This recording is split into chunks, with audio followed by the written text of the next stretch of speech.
All right, and we are live. Hopefully, guys, I'm an observer. I was freaking out right before this. Let's not talk about that. Welcome. Okay, so welcome to the RegiCast. All right, my podcast. Joining me today is Natacha. Hi, Natacha. Hi guys. Hi. All right, so guys, I'm not going to do a long blast. There will be a blast at the end if you're interested. But to make a long story short, Natasha's a great human being. She's going to help you guys out, especially in the OP community, because I know you guys are confused. Okay. All the information is in the description. Okay. One note, we're going to try and have a Q&A within the 55 to an hour mark. Okay. So start asking your questions now if you have them.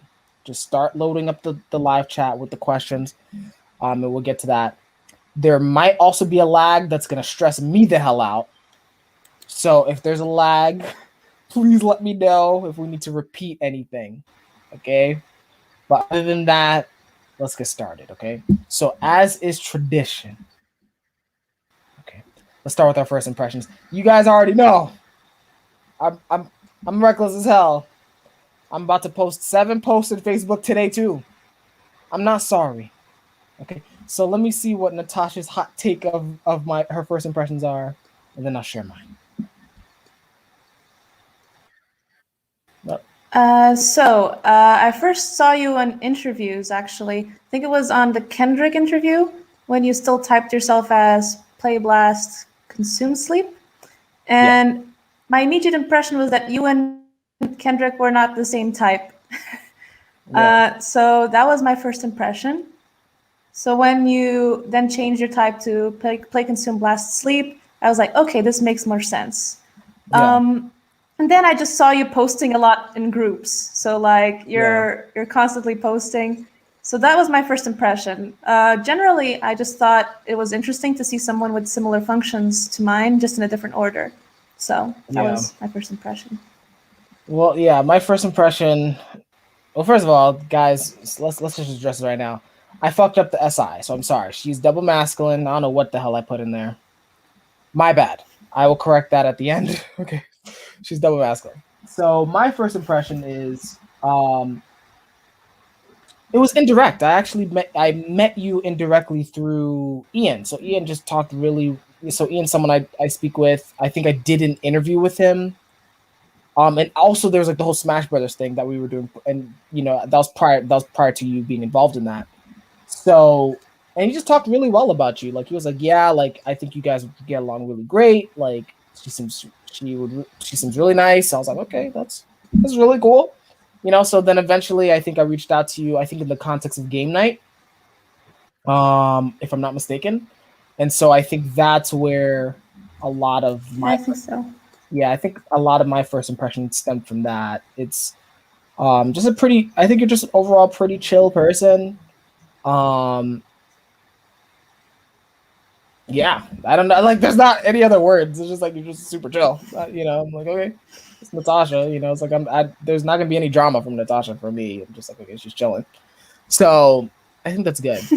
So with that being said, I think this is a perfect transition, right? Because drama is stereotypically associated with the deciders, okay? And you're not dramatic. So what we're gonna do is we're gonna first break down OP, especially FI, because that's kind of the hot topic right now. We're gonna go into OP. We'll talk about how you're experiencing all that. We'll probably do a compare and contrast. From there, again, like I said, guys, questions, load your questions, okay? Let me know so that we can ask that, because if not, we're closing it up in an hour. We'll also talk about some of your interests as well, which I think is pretty important.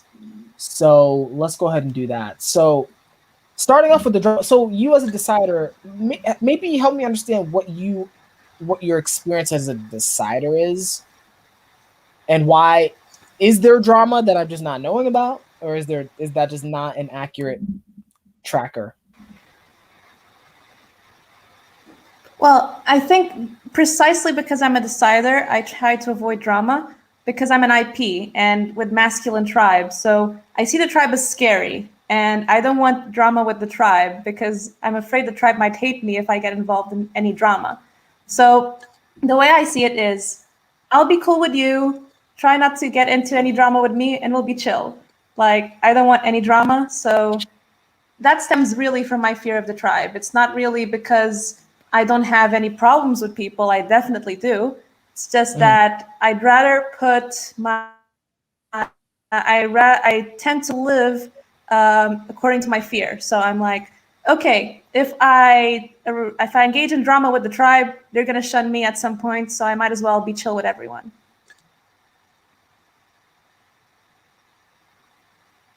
Okay. Kind of strange, right? Let me look at my notes because I'm still shook. Every time a decider tells me that, it's like you guys have bad marketing on your side. Because every time I hear decider, I hear drama in my head. It's pretty messed up. I'm not saying that's good. You know. Well, let me ask you, why do you think that's the I think case? it also depends. Okay. Well, I think, like, first of all, EJ drama and IP drama will vary. And then if you have masculine tribe and masculine self, it's also going to vary. So the experience might be different. Where I think the drama part, the decider drama part comes from is, for example, if people will talk shit about other people with me, I will be more, let's say, keen on discussing the people drama with them. So I'm really into people drama, even though I don't like to engage, like I myself don't like to engage in people drama.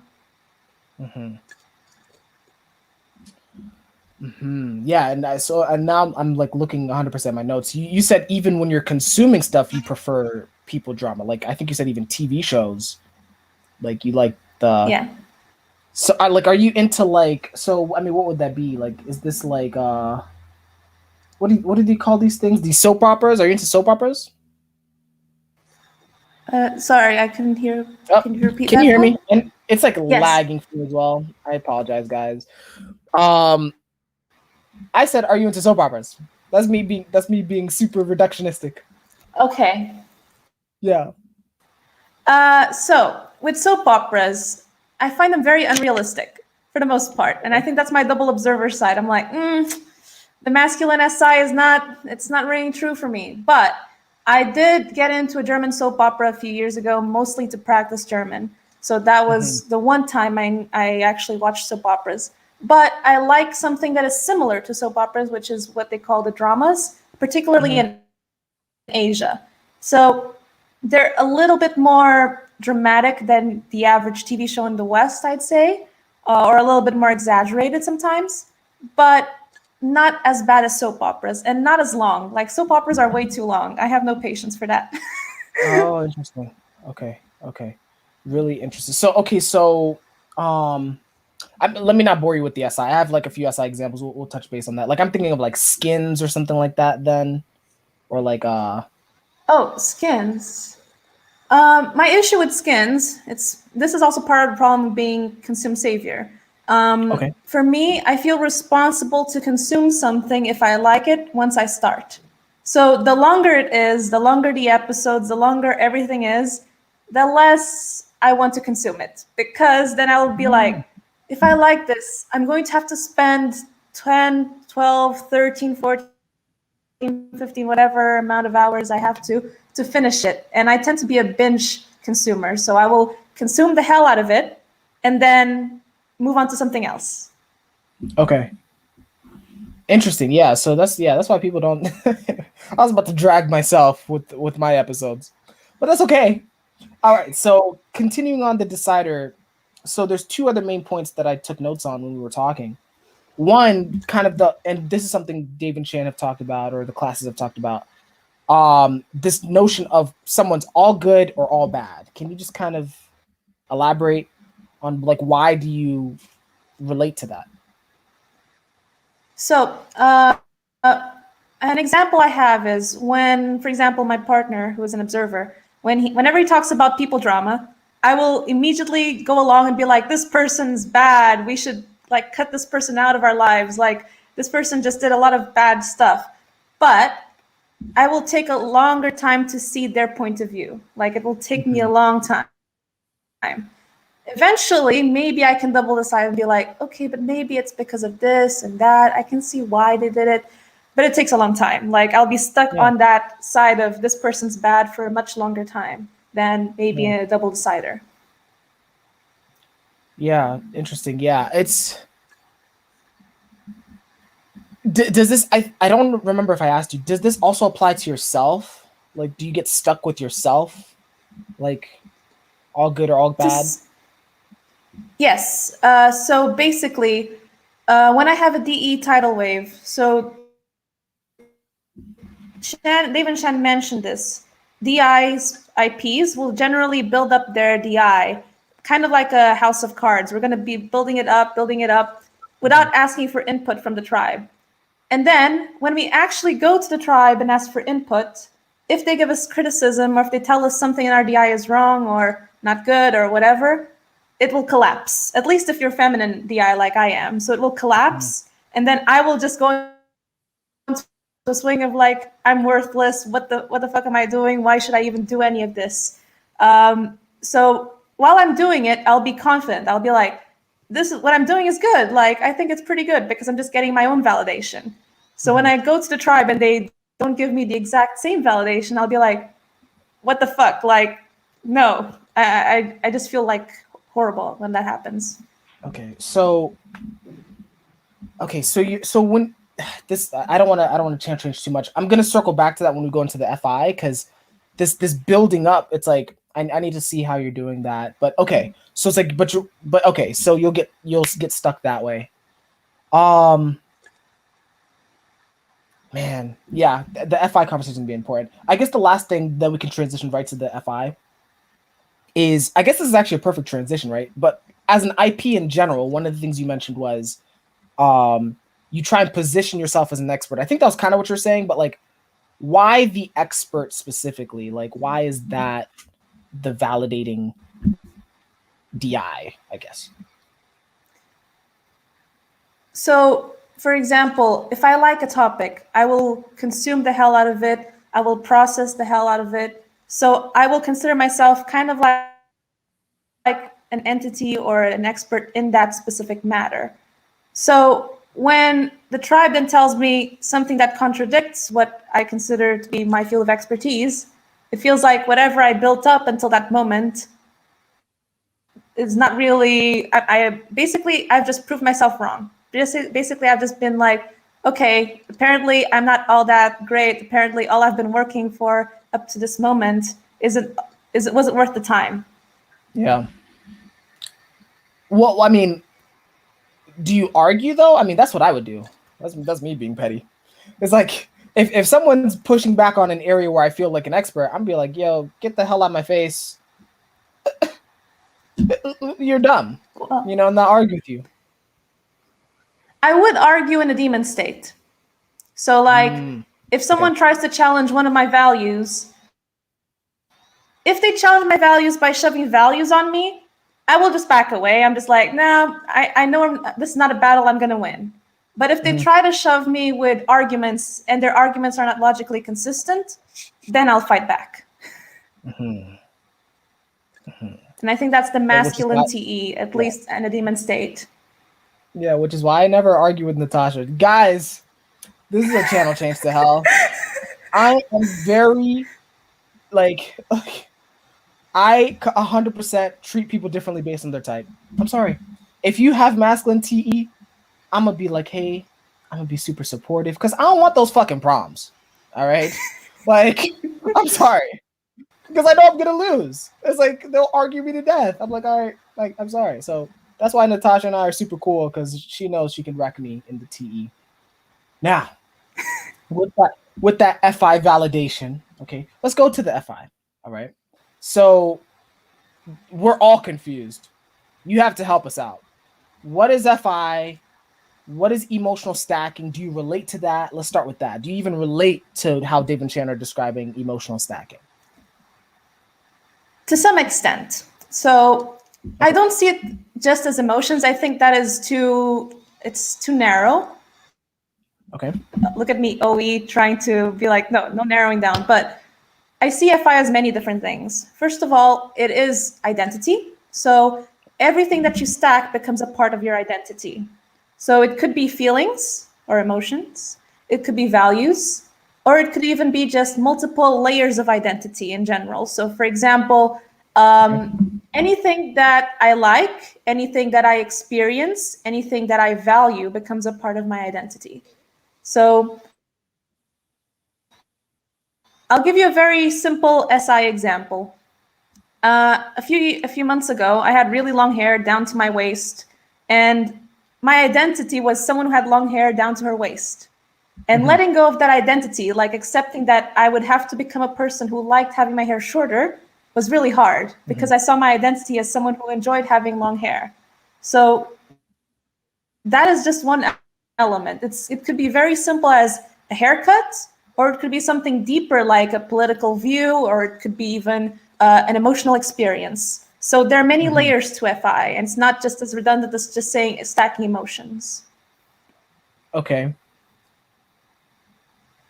Do I want to start shit, guys? I'm going to start some shit. Feel free to send Dave and Shannon an email about this, okay? Now, my question is, why do you think Dave and Shannon would frame it that way? Well, I think it also stems from the fact that I have NE and they have NI. At least that's my theory. Like NI tries to narrow down things into a single concept, whereas I try to expand into different concepts. So my tendency is to not see it in a singular concept. It's to see, okay, FI can't be that simple. It has to have several different layers. It can't just be emotional stacking. And I don't perceive it as just emotional stacking. Like I think I mentioned to you that for me, NF consume, for example, is to simulate possible or hypothetical emotions and then see how I would deal with those emotions or those identities, and then see whether I accept them as a part of my identity or not. It's not just emotions, though. It could be either ideas, it could be possibilities. It's many different things. And it's just incorporating those elements to my identity. Okay, so from your experience, how do you differentiate between your FI and your TE in scenarios where it's not emotional? Let's put it that way. Scenarios where it's not emotional. So, for example, when we're discussing topics or having a debate, whatever I value will be the reason I will fight.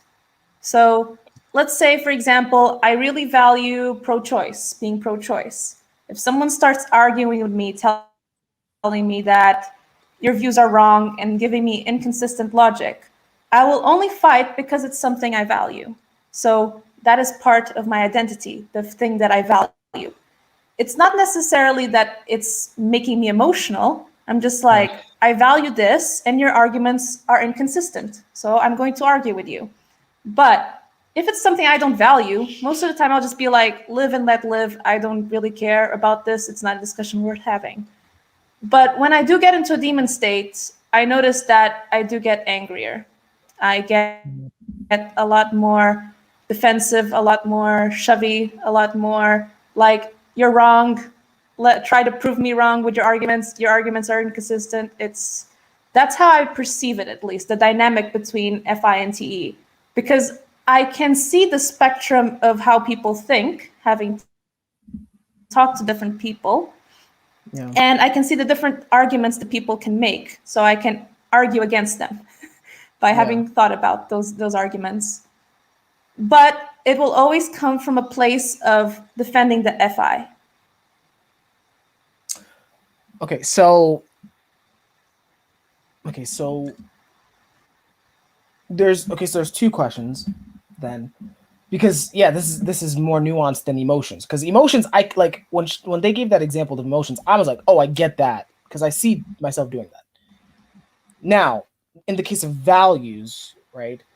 What is your process of identifying those values? One, and how quickly do you feel like you can identify your values relative to, like, let's say people with demon FI, for example?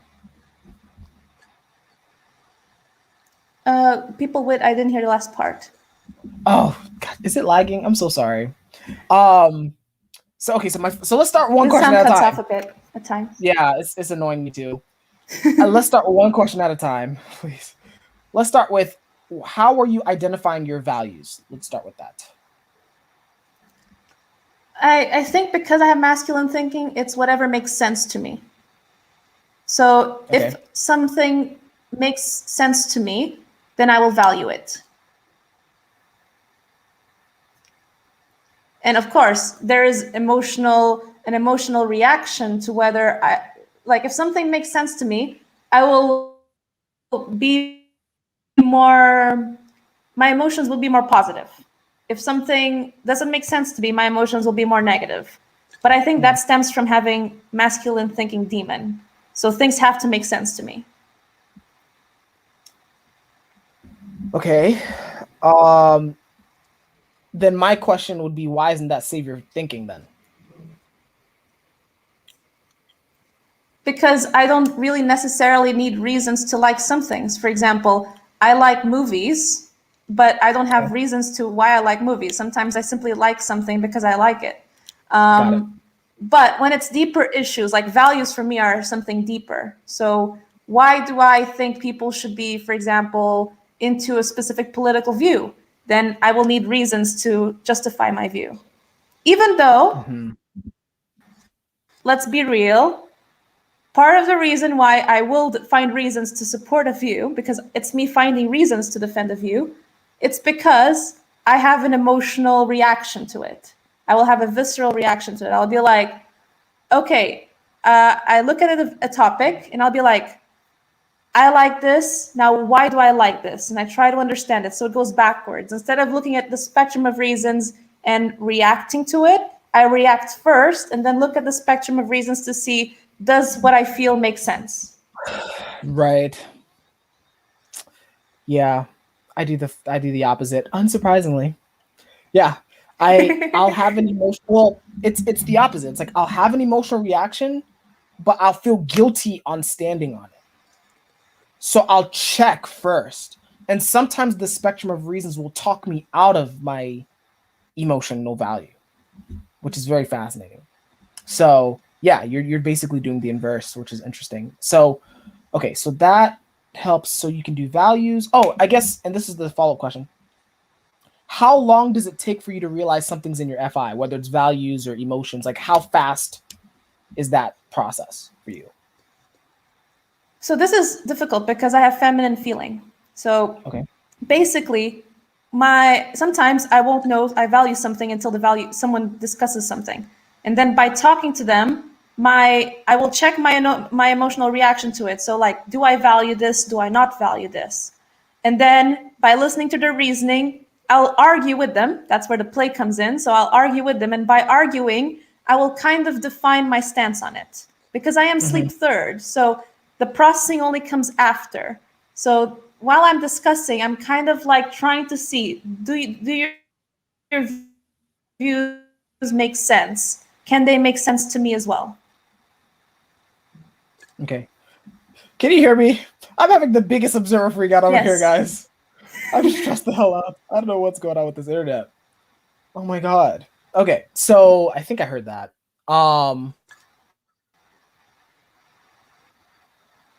I relate to that actually. Where it's like, yeah, it's like I don't fully know until the external world pushes against something, and I'm like, oh, you messed up, right? It's like you shouldn't have crossed whatever that line is, and that line was invisible to me before because no one crossed it, right? Um, and so you're associating that with play. I mean, how does your FI manifest in sleep then? So sleep is an interesting one because my sleep is SF sleep. So there are many ways it manifests. Actually, one way that I find very curious is how I have this nostalgic feeling towards elements from my past, not necessarily the past, but for example, songs, souvenirs, so like items, clothes, stuff like that. I'll have a hard time letting go of things. I will want to keep them, and I'll remember memories associated with them. So one example of SF sleep that is annoying to some extent is whenever I clean my room, every time I grab an object, I will have to sleep process it. Mm. Like it's right because you like, are you like reliving the emotions or? The Yeah. experiences, the memories, the emotions, a bunch of different things associated to it because it's SI and FI together. Fuck that. I know I know I'm not supposed to say that because I'm sleep lost. Fuck that. Oh no. I think I'm looking at my room right now. There is absolutely no emotional significance to half of this stuff. Like I have no. It's like I have to probably throw away half of this shit, actually. So like, you know, like that's so interesting. I mean, is that intentional? Do you like when you create an environment for yourself, are you intentionally creating like this emotionally charged space? No, actually, like the reason why I procrastinate on cleaning so much is because I know it will take so long because of that sleep processing element. I'll be like, because I gather so much, then when I have to sleep process, it takes forever. Yeah. Yeah. Fuck that. I'm sorry. I'm no. I want everything easy to be thrown away. That's my life. Oh god. Well, that tells you something about me, I guess. Okay, so a few more things with FI, and then please, guys, if you have any clarifying questions, ask them. There was one thing you said in our prep that I thought was really fascinating. So you said, quote, if I like something, it becomes a part of my identity. And if someone says they don't like what I like, they're saying they don't like me. Why would you do Yes. that? Savior FI is annoying sometimes. Like, I'll cook something, I like it very much. If someone tells me they don't like it, I'll feel like it's an attack. Okay. And it's annoying. It's part of being also an IP, feeling that the tribe is scary. So Yeah. if I value something, I kind of want other people to like it to some extent. Otherwise, I feel like, oh, if you don't like it, you might not like me because that's part of me. Okay. Do you do the FI burn down thing when that happens? Like, do you like when someone doesn't like you? Are you like, well, f you then? No, I think it's because I have feminine FI. Okay. I get annoyed briefly, but then it fades. Hmm. I'm envious. Actually, no, I'm not. I actually kind of like saying f you to people. Actually, I do. Now, along similar lines, you mentioned that what like you equate what you like to what you values, which is interesting. Just given what you were Yes. saying before. So, and there was like another quote that you said, "If I feel sad, I am sad." Right? You become like, what did you mean by that? Could you like elaborate? So if I am experiencing a moment where I'm sad, in that period of time, my identity is someone that is sad. So no matter how much you try to change my emotional state, until I myself decide to change my identity in that moment, I will be a sad person. Mm-hmm. That's oh man. I mean, how do you break out of that?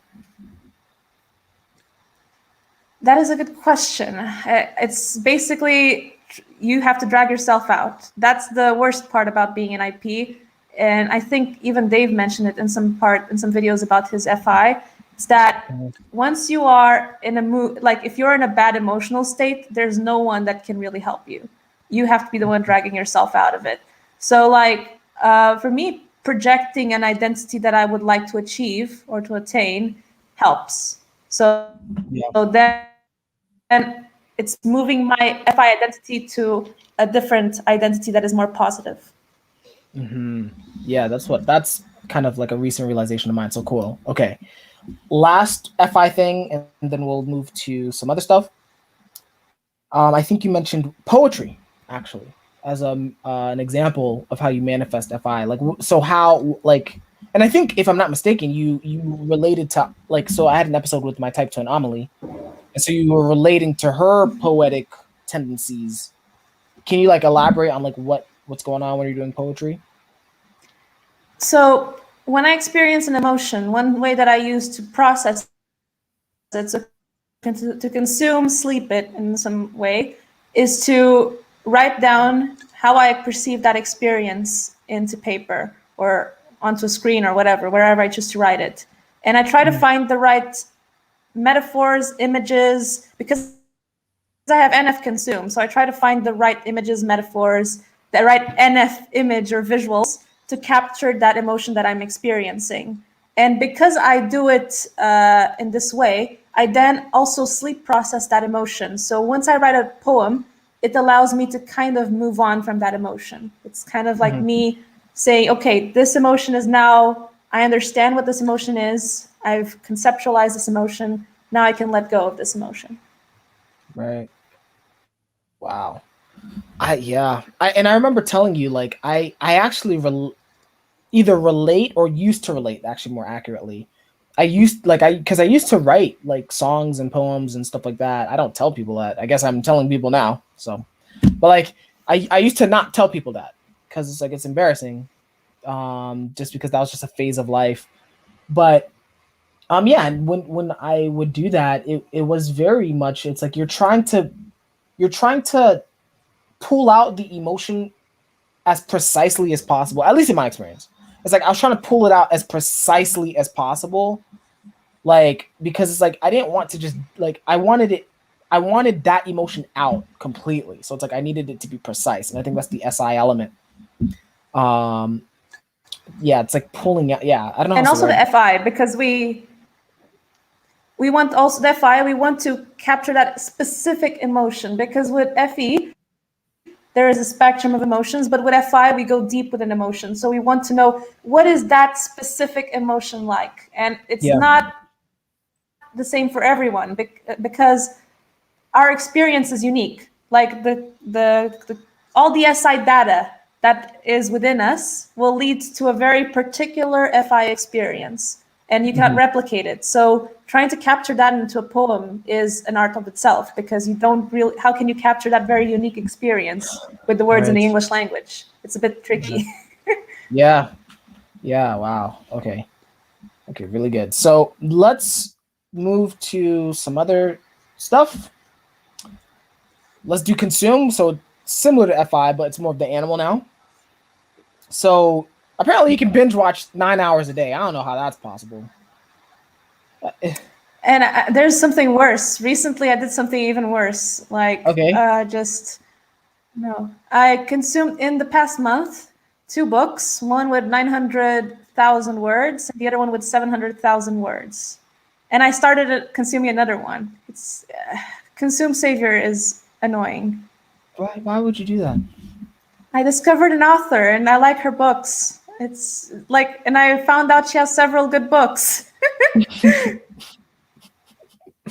That's so funny. So it's like, so I mean, were you And looking when I for that started author? doing this, I just asked myself why. Oh, Oh, sorry. Yeah. well, so one of her books is going to get a live action adaptation either at the end of this year or next year, and the plot Okay. seemed interesting. So I started reading it,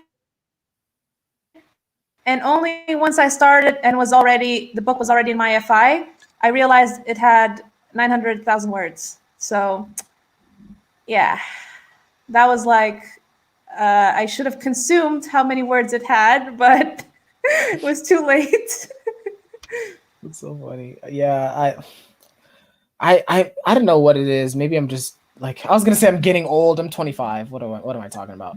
But I definitely, this was like college days when I just had the time to do that. Like, well, and here's the thing. I'm asking this, and I know the connotation of how I'm asking this. I'm not saying this in a judgmental way at all. How are you allocating time to read these long books? So I don't know if you saw a video I posted on the meme group, but I read when I'm doing other things. So Oh, okay. I'm cooking and I'm reading. I shower, and if I put conditioner in my hair and I have to wait a few minutes, I read. If I don't know. Sometimes if I don't watch a lot of TV shows, for example. I I try to stay away from Netflix. I'd rather just read. And I sacrifice sleep. So sometimes I don't sleep much because I'm reading. Mm-hmm. So I I still try to do work first and try to, like, I still cook most of my meals. I still clean up my house, but I read a lot.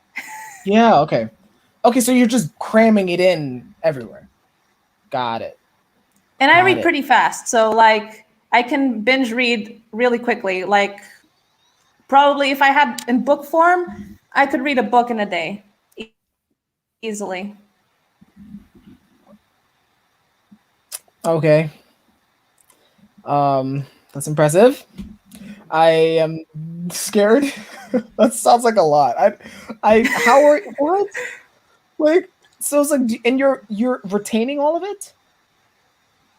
Here's the thing, I have double feminine consume. So, Oh, unless it's really memorable, I will forget a lot of things that I consume. so then why? Like, why would you? Why? But I will remember random SI data, which is bizarre. Like, I will remember how many words something had, but I will not remember the plot. It's stupid. Oh my But god. double feminine consume. Yeah. Wow. Man, I probably do that with my play, huh? I think I do that with play. I cram it everywhere. It's like, yeah, it's like Discord, game night, Smash Brothers, work, texts, best, yeah. So okay, so maybe that's what it is that you're whatever savior is double activated, you're just cramming it. Or let me ask this: do you think it's the double activation that's doing that, or do you think it's just the fact that those are both your saviors that's doing that? It's my first animal, and it's double activated. So I Mm-hmm. think that is the reason. I don't know if it would be the same if I had consume play blast, but because I have blast last and I have consume first, and because it is double activated, it's just intense. Yeah, Like, it's ridiculously intense. yeah, wow, yeah, yeah. I think that's me with my play. I think that yeah, we don't have to get into that. I think that's just why I relate to Gary Vee so well. But because like I'm like, yeah, this is how you live, you know. And people are like, why aren't you sleeping? I'm like, I slept for 5 minutes. That's enough, right? So Wow. I am joking. I am joking. Okay, so let's transition over to the blast, right? Briefly, because it's like I don't really I still don't get blast like that. So I'm not even gonna try and pretend, you know. So it's like with your blast, I mean you're a teacher, so you're clearly getting a lot of practice. You're getting a lot of reps. So what's that been Yeah. like? Like how was the double masculine blast coming out? Why are you able to do that as a career if it's your last animal? Those type of things. So I think the reason why, first of all, with teaching, I love languages, I love learning languages, and I can relate to the students in that regard. So, because I love the process of learning a language, I enjoy teaching a language. So, that Mm-hmm. makes me more keen on blasting. There's also a lot of play. So, I'm always talking with my students, chatting with my students, exchanging views. It's part of the fun of teaching for me personally. Yeah. And I go over the same topics over and over. So practice makes perfect. Like, if I keep teaching the same grammar points, if I keep teaching the same programs, Right. eventually my blast will become easier. But I see blast as many different things. So you mentioned that you still don't quite understand blast. And I think that is because our blast is different from Dave and Chan's blast. So for me, blast is not only getting started, because for me that's play. Right. Like, I can get started on many projects all day, every day. That's fine. For me, the problem with blast is, number one, I have can't talk disease. So me trying to talk to people, I'll eventually like be like, what is the ST word that I need for this specific situation? And I don't know. Sometimes I don't know what the exact word is. Mm-hmm. Another thing where I can see the ST blast last is when it's stuff that has to do with details, like very specific ST details, it drains me. Like proofreading, technical translations, that drains the hell out of me. Doing taxes drains the hell out of me. Things that are very ST drain the hell out of me. And I procrastinate on them all day. Yeah. Um, And in general, just in conversations, I noticed that I'm not that talkative. Like I can talk if it's in a play state and exchanging ideas, but most of the time I'm in a consumed sleep state. I'll be just listening to what people say and processing what they say. So I don't talk about what happens to me on my day-to-day basis because for me that is ST details. So I don't really tell people how my day went, what happened. Those are very ST things. Yeah. So those are some ways Wow. where I can see my ST blast last. No, that's important. It's I was reading a comment, someone great, yes, I understand. I'm confusing. So she let me throw this up. It was pretty funny. She mentioned she's like because she blasts a lot, clearly, right? But it's funny because like yeah, it's like I listen to her and like I have a lot of friends who are Savior Blast who I care about, but it's like I think you're capturing a lot because like yeah, I forget sometimes my blast is ST and I'm like that's like what and also this might be a channel change. What I've noticed with Blast is there's just so much. It's yes, play start things, but Blast has like a visceral energy. I've noticed of like it's pushing, and I'm like, where is that energy coming from? Like, do you have any like insights from your experience? Or have you gotten better at Blast? Have you gotten more forceful with the Blast over time? I guess. I guess because I have double masculine blast, I kind of, even though it's my demon, it's my last animal, I feel like I stand strong on it. Like for example, if I make a plan, I go after that plan. Like if I tell someone I'm gonna be there at 5:30, I'll be there at 5:30, and I'll be disappointed in myself if I'm not there at 5:30. So I try to follow the plan. My issue is really consistency with following up with plans. Like I will try to follow all of these plans because of play. Like I don't narrow down on a single plan. I have many plans going on. And then I get really drained and then I enter this swing. So the demon swing, where I go from like blasting a lot and being like, I'm super tired to just extreme consume sleep, which is why I've been consuming a lot recently because in February, I was like in extreme play blast mode. I was just like teaching a lot of lessons, preparing a lot of PowerPoints, working on doing the summaries consistently, working on a translation for my dad, a very ST translation. And I was just like overwhelmed by so much ST that I had to do the swing and do a lot of NF consume to compensate. Yeah. Wow. Do you feel like you enjoy Blast more nowadays? Just given that you're doing it so much? I enjoy teaching. I think because that blast is within my FI. So if the topic of the blast is in my FI, it's easier. But I will never enjoy taxes. I will never enjoy technical language. Like that for me is no. So I can see like it depends. Depends on the blast. Okay. Okay, that makes sense. Let me see. Is there anything else on that? No, not really. So, but I guess this is a good transition to the masculine TE. I'm sure a lot of people are gonna have questions on that. You gave me a lot of quotables in our pre-episode, so I'm just gonna talk about them. Okay. First of all, you said logic is king. That is a very fascinating statement to me. You're like logic is king. Why? Like why? So like I might have a different set of values from you. I don't care what your values are. We'll never have the same set of values. But if you try to argue with my values and your logic is inconsistent, then I'll fight you. Like that's when I'll fight you. I'm not going to fight you because your values are different from mine. We might disagree. I might not agree with you. I might think your values are stupid. But if you then tell me your values are wrong because of A, B, C, and D, and B and D don't make sense, I'll argue with you. I don't relate I will at not all. argue with you if I don't think you're like the values. I don't relate at all. I 100% if like well let me put it this way. I definitely agree that like people have different values, right? That's I'm not gonna control that. I think where I'm like it's like why would I argue about what I value in the grand scheme of things? Like I am much willing, like I'm very willing If someone doesn't get it, I'm like, okay, well then you're dumb. That's your fucking problem. You know what I'm saying? Like a good example is Smash Brothers. Okay, I understand that doesn't make sense to a lot of people. I don't give a fuck. Shirtless Sephiroth is gonna body people. That's just it.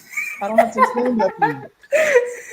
I don't have to explain that to anybody. It's just like, look, this is cool, you know. So let me. Do you know Fred? Do you know Fred might have masculine fire or not, or do you know like what you think his type is? I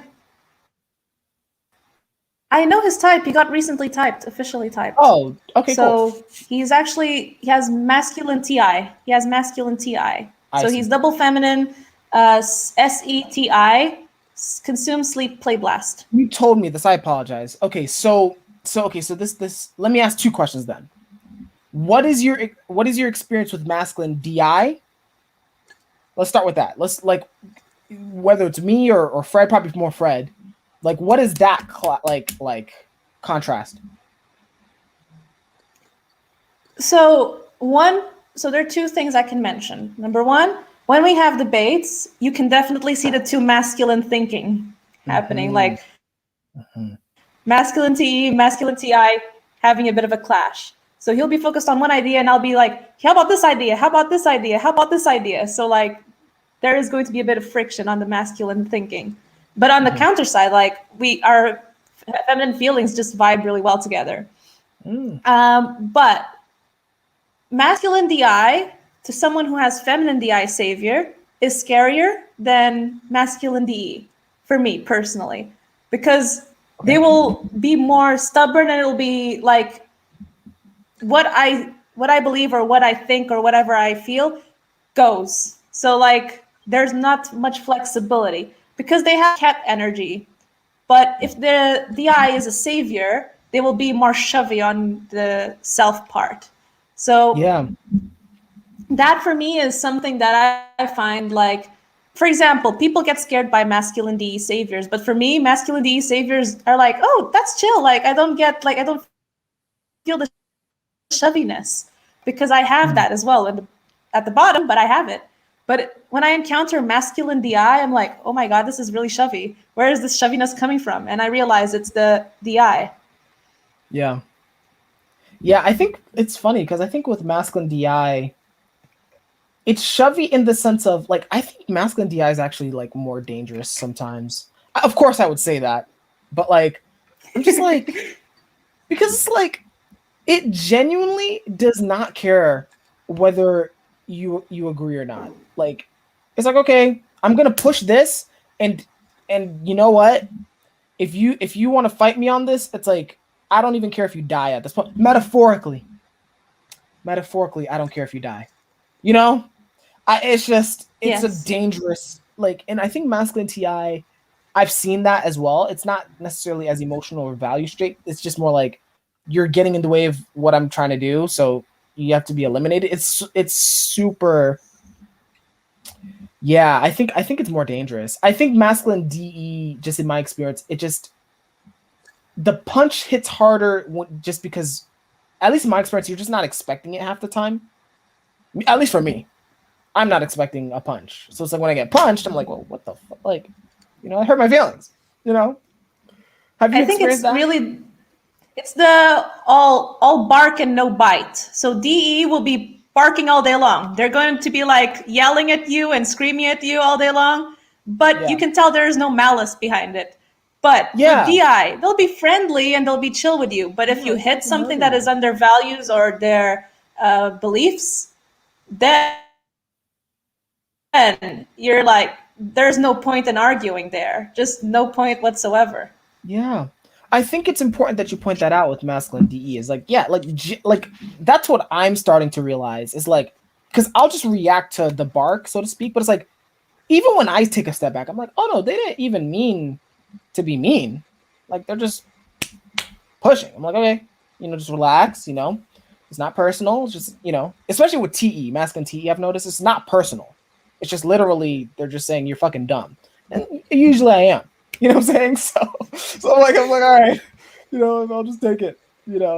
Now, how would you compare your masculine TE? or masculine thinking specifically, to masculine feeling? Because I think that's a very fascinating contrast as well.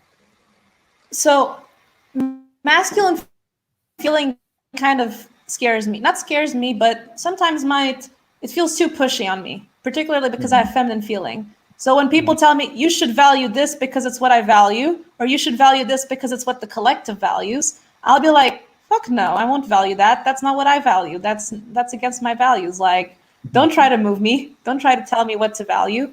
But because that's feminine, I'll just be like, okay, I'll back away. You value what you want to value. I'll just hide it. I'll hide in my corner, because with masculine feeling, I noticed that if I were to tell them my values, at least this is my wiring, my perception of it, I'm afraid that they will either shun me. They'll be like, no, I'm not going to talk to you anymore because your values are wrong and I don't agree with you, particularly with FI, especially saviors. And if it's FE, I will feel like the tribe is against me because I'm not aligning with this FE value. So I'll feel kind of a sense of guilt, particularly with FE. With FI, I'll feel like hatred. So these are the two sides of masculine feeling, at least in my perception as an FI savior, FFI savior. Yeah. How are we friends then? But masculine FI demon doesn't affect me as much for some reason. Masculine FI demon, because you have the feminine TE savior. So the feminine TE for me kind of neutralizes it a little bit. Right. I hope so. Cause it's like I'm like, for example, I'm thinking about like the whole Smash Brothers thing. It's like I'm like, yes, I'll be feminine DA about it, but I am pushing. It's like I kind of want you to do this, you know? It's like I do that with everybody. I pretty much bullied everybody to be in that group. I'm not even sorry. You know?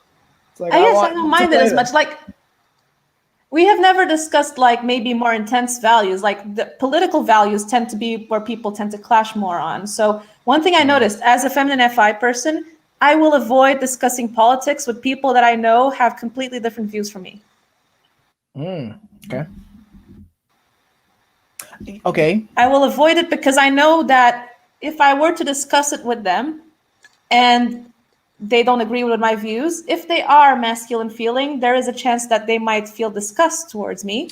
And if they're masculine FE, they might think this person does not agree with what the tribe agrees with, and thus is wrong or whatever. So this is what my fear is. That's my IP side. So like I'll be flowy with my values. Like that's why I don't care what you value. We might like I could have a chat with someone who's completely extreme right wing or someone who's completely extreme left wing, and never give my own values as to which side I agree with, because I'm afraid of either side. Right. That's really fascinating. That's actually an interesting thing, because like now that I'm looking back on people with masculine thinking, I've noticed that they won't voice, like, because you would think on paper they would be voicing their thoughts all the time, right? But like I'm noticing, I mean, unless it's like maybe. No, actually, no. Like I'd have to look back at the censory, but for a large majority of the people in my life, it's like they will just segment their life into who can handle the thinking and who can't. And I'm like, okay, that's, I'm not sure. Yeah, I guess that might be why. Yeah, okay. That is partially why, because like I'm also afraid, because I know that my ST side is very masculine. I'm afraid that if I start using my masculine demons and blasting at them with the facts and the logic, that I will scare them off and that they will hate me. So I avoid it. So I try to be chill with people. That's why I don't voice my views on a lot of things. I will be like, whatever you believe, it's okay. I might not agree with you, but it's okay. Yeah. Okay. Wow. Okay. Really appreciate that. So thank you. We're going to start transitioning to Q&A. Before we do that, is there anything else you wanted to kind of mention, talk about? No, that I'm pretty satisfied with that. Okay, all right, good. All right, so let's go into the Q&A. I don't think there's many Q&As, but there's quite a few people here, so I appreciate seeing you guys. I think special shout out to Gray and Joey, actually, or JR. They were here Hey, guys. first. My SI appreciates that. Okay, now I don't have to fucking chase you guys around, so thank you. All right, so be like them. All right. So let's go into the Q&A. First, why does it sound like Reggie's preparing us for something ominous? Because I am, man. This is my demons, bro. Like FI, that's not structured shit. Come on now, this is terrible. All right. FI, yeah, and FI is the ominous function. Next. Yes, I fucked up. Okay. Yeah, I think I put you like audio. I was rushed. Okay. Now an actual question. Okay. I think there was an edited one actually. So let me see here. So this is for you, Natacha. Please tell us your experience as a double masculine female and how. I think we kind of were talking about this a little bit, but can you like give a little bit more? The MM female, I could talk about MM female. So there's some particular interesting traits, especially when I contrast with Fred because he's double feminine. I noticed, for example, he is very particular about noise, especially when sleeping. So when he goes into the room and I'm asleep, he'll try to be like a ninja and super quiet and super stealthy. When I try to do the same, if I'm not focused like 100% on the task, I will slam things like without noticing. Like I'll just be like, push it quietly, and suddenly it makes so much noise. And I'm like, what the fuck? Like I tried to be quiet. I tried to be careful. So that's one aspect about masculine, like this double masculine energy. Also, I noticed that I'm very hands-on with like cooking and repetitive tasks because of the MMST. So I really enjoy making repetitive tasks like folding spring rolls. I don't know if you know like those Chinese spring rolls that you can order at restaurants. I really enjoy folding them. And I really enjoy origami. I really enjoy like manual step-by-step procedures. So I also really enjoy cooking for that reason. So very masculine things. I also like working out. Like I don't like yoga or really like calm things. I like high interval training, weights, that kind of stuff. Like very double masculine in that regard. So also, my friends used to tell me I was pretty blunt when I was younger. So even as a teenager, some people would say I was like the queen of brutal honesty because when I used my double masculine blast, I was generally very like straightforward. And even like in the dating scene, I could have come across a bit intimidating to some guys because I would be very straightforward. I'd be like, so when are we meeting? Are we meeting up at this time? Is this happening? Like I'd be like very straightforward. Yeah. That's so funny. Yeah. Do you so let me ask this, and I think this is an important aspect of the question.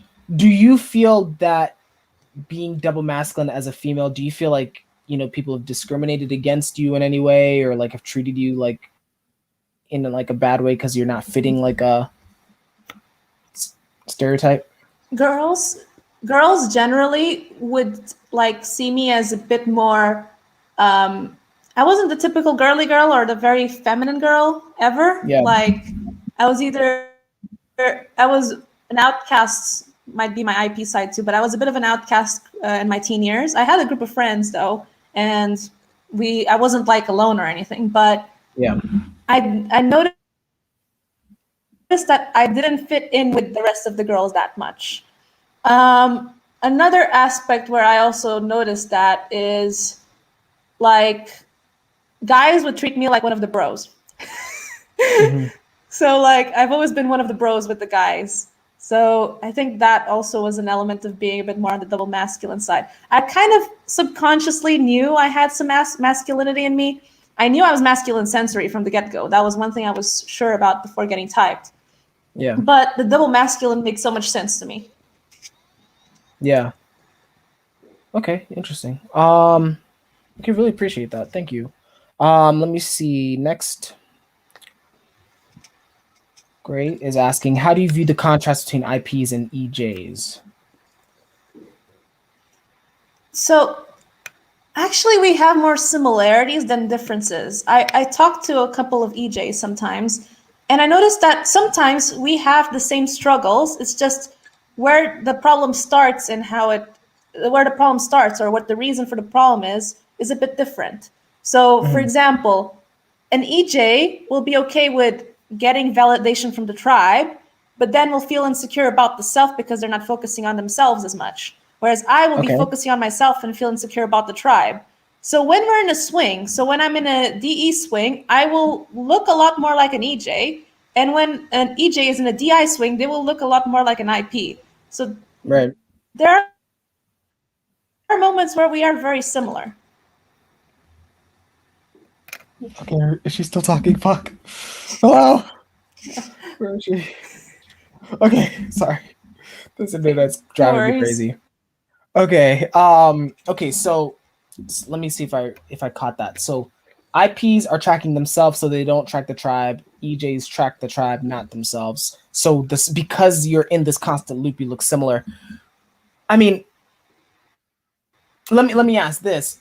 How do you view that contrast, let's say in the default state? Like, since you're overly, like, not overly, but like since you're tracking yourself and EJs are tracking the tribe, like what do you see are the clear, let's say, practical differences like that you see?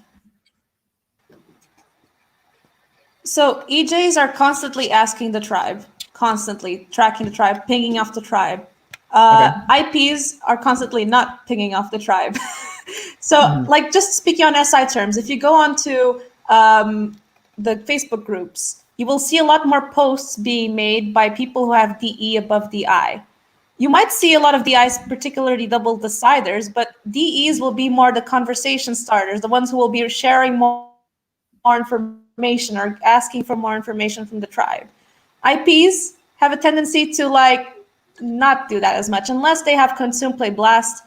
But generally speaking, IPs tend to be a bit more like watching the tribe, not so much asking the tribe, but watching the tribe.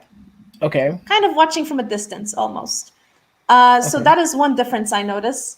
Also, I don't know if you've noticed, but most interviewers tend to be thinkers, particularly like DE, but thinkers and DE. Not many like feelers, not many DI interviewers. You have one or two interviewers who are DI, but most of the time it's DE because they have this natural, this ease of interviewing people and pinging off of people. DIs, like most, like I'll be honest, I'll be real.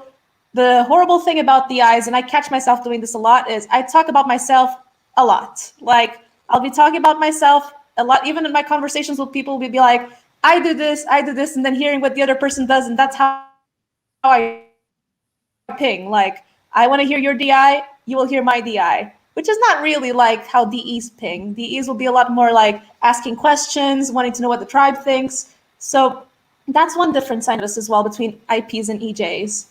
But overall, like when we are in swings, we are a lot more similar than different, I would say. Right. Okay, really good. Thank you so much. Let me see. Next question. Okay, so can we discuss similarities of Savior NE with you being a single observer and Natacha being a double observer? That's a good question. I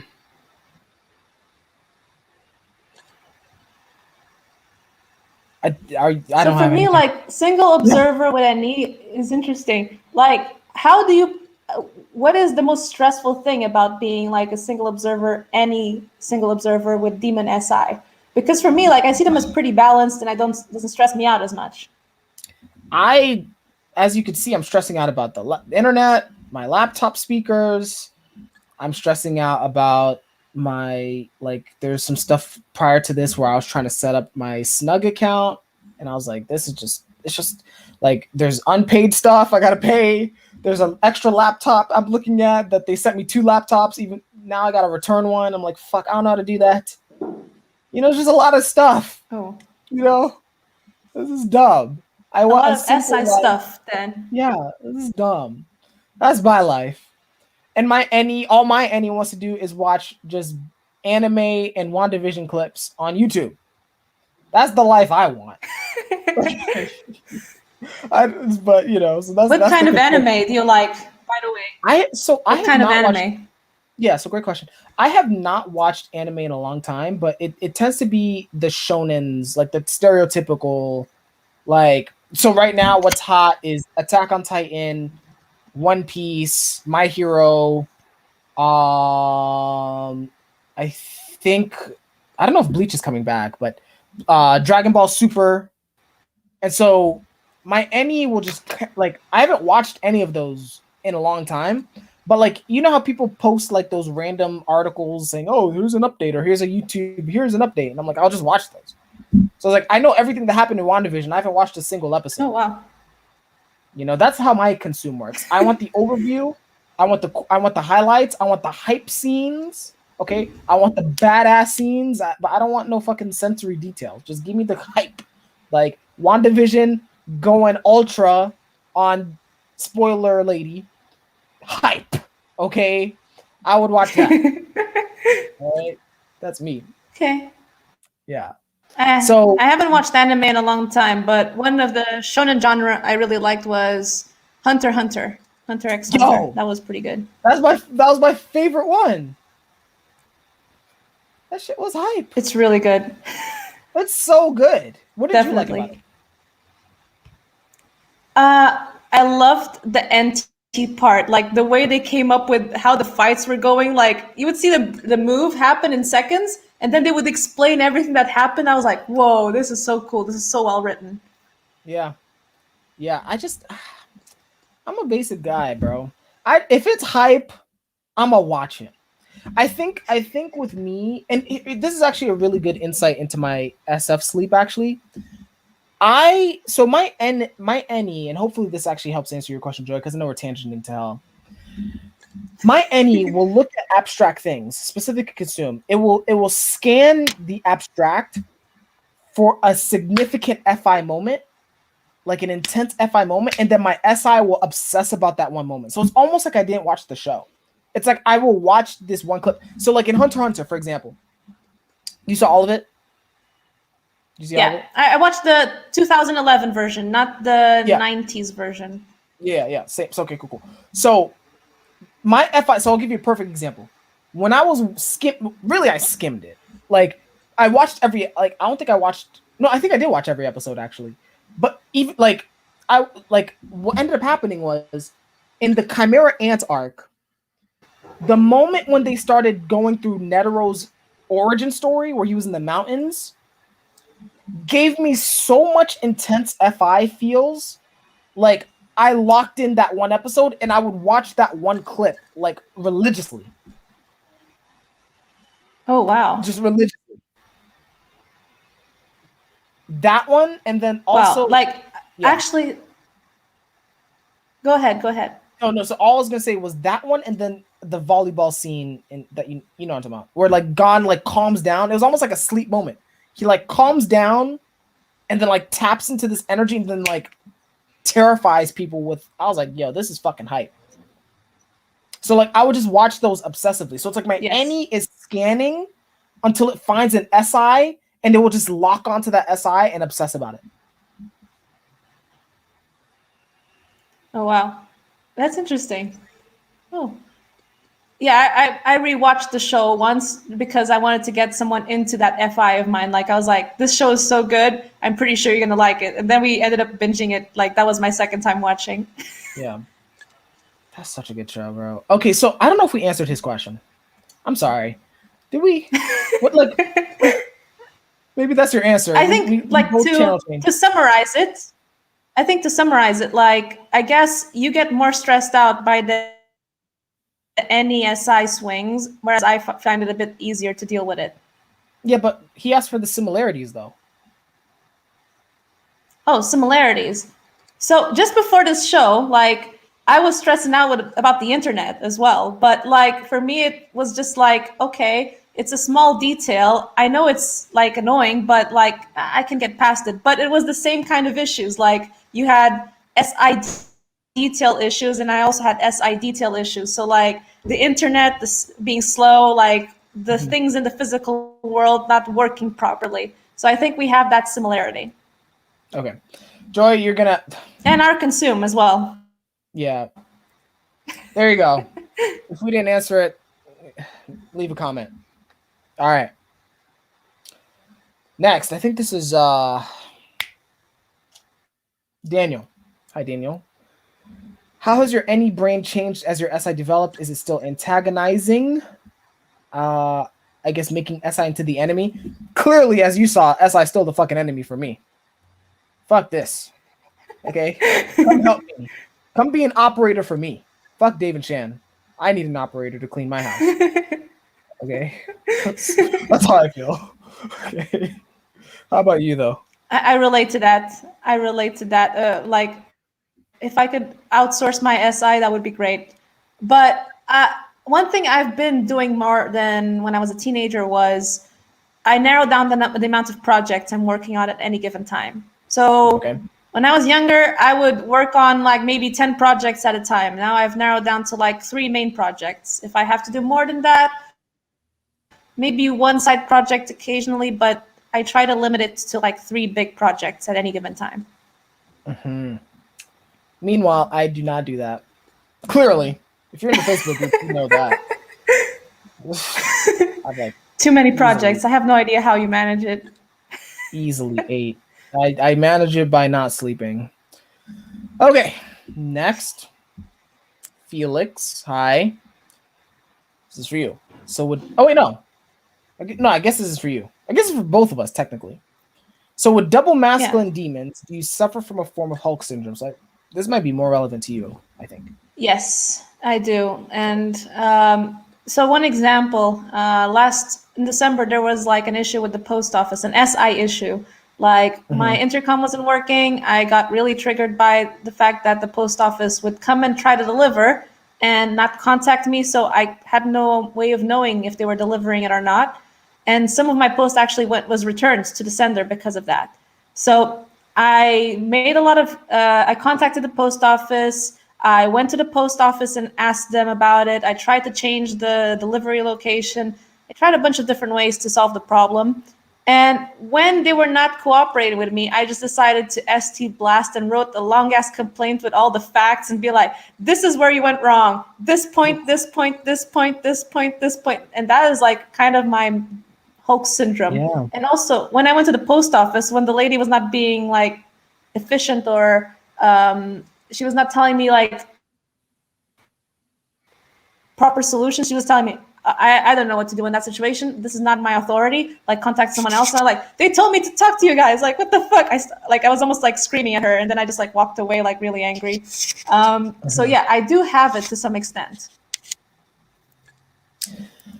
Yeah, and I'm gonna answer this briefly because I guess I think this is more so for you, but I technically have double masculine demons as well.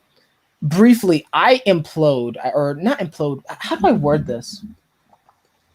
It's not an explosive rage. It's very much like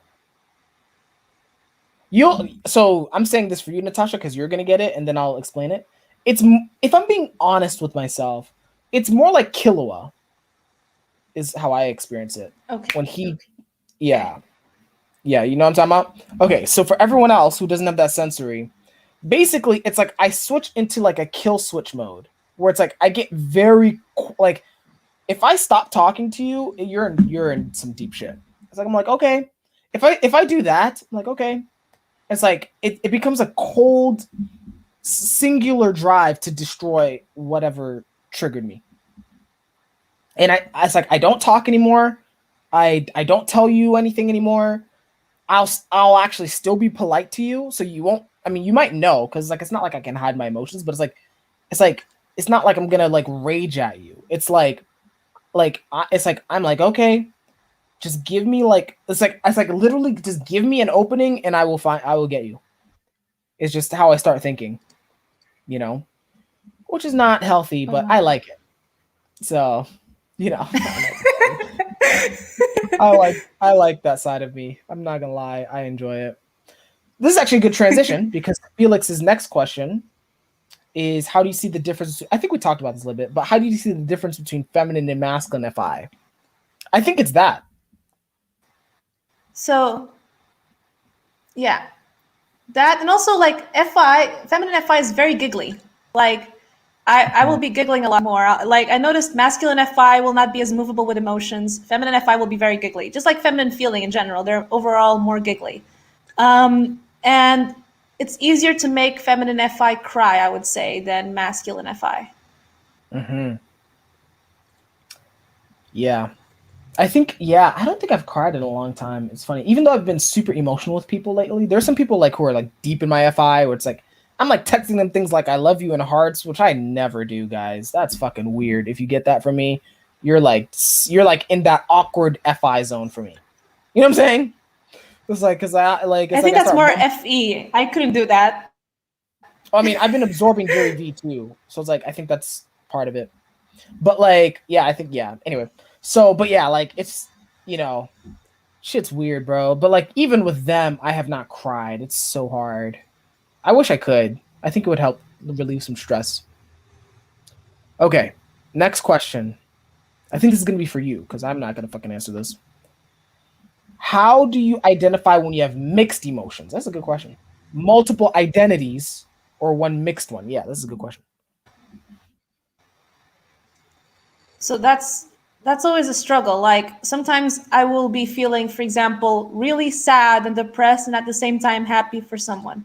Like depressed personally, happy for the person. And how do you how do you join these two contradicting emotions? Well, that's why it's FI, because you're basically trying to narrow down on one very specific, unique emotion. And sometimes this emotion might be contradicting, like because that's why I don't think it's necessarily stacking, because stacking implies that you're only stacking good or only stacking bad. But sometimes you have these crossovers where you're stacking good and bad together, and you're like, what is this emotion? I've not experienced this before. It's weird. So you try to process that. So what do? What I have told you, like writing poems, sleep processing the emotion, trying to understand what this emotion is. That's what I tend to do. And sometimes I just accept that emotions are complex and there's no right or wrong way of feeling an emotion. You might feel two contradicting things. Mm-hmm. Well, Natacha said it. I don't have any comment. if I feel a mixed emotion, I'm just fucked for the day. That's how I feel. I'm just like, oh god, now I'm stressed. I'm like, which one is it? I get very single observery about it. That's actually something I don't think I've mentioned. I get very single observery about my feelings. It's like it's either this or that. It's like it's either I like it or I don't like it. Like it's so I'll get very anal about like, well, which one is it? Like it's just like why? It's weird. It's weird. Like, and I'm saying it in a way that it sounds almost decidery, but it's more like the SI is like, which SI is it? Is kind of where I get single observer. It's like, do I like this or do I like that? Do I need to plan this or do I need to plan that? Like, do I need to get rid of this or that? Like, it gets weird, And on that happy note, there are no more fucking questions. Interesting. Okay, that's my awkward position. I really should rebrand myself to just embrace I'm an awkward dude. I have to, because I don't want people to. I think that's fine. Yeah, I don't want people to like come here thinking something else. So with that, okay, guys. First of all, really appreciate you guys. Thank you guys so much. There was a lot of people who showed up. Really cool seeing you all again. I'm gonna do my blast. I've actually modified it, so it might be a little bit new for you guys with the SI. Okay. First of all, Natacha is a great person. She has other interviews. So if you would like to learn more, I didn't go into everything, as you saw. So feel free to go. I think she has one with ENFP male. Definitely one with Benjamin. I think that's the one I saw. So go check that out. Go type in, go YouTube, go consume. Okay. Next, I actually started a Snug account ever since I talked to Lindsay. I think Snug's a great idea. So for me, so if you guys don't know what Snug is, so basically Snug is a way for you to pay me for shit. Okay? So in my description, there's a link if you guys want. So first of all, if you want to talk to me about Gary V shit, put something on my calendar. I got some bars for you. Okay? I got some bars. I'm trying to tell you, I've been doing it for free so long. If you want some of the primo bars on Gary V, I got you. Feel free to put something on my calendar. Also, if there's anything else you want to talk about that for some reason you think is worth paying me for, feel free to put something on my calendar as well. I'm happy about that. Okay? So join Snug. The link's in the description. I think some of I'm also doing it, and this is DE as well. I'm partially doing this to support Lindsay because she like a portion of it goes back to her project, and I really want that to take off. So definitely support it that way. Next, game night is literally in like half an hour. So we're about to stream that. Okay.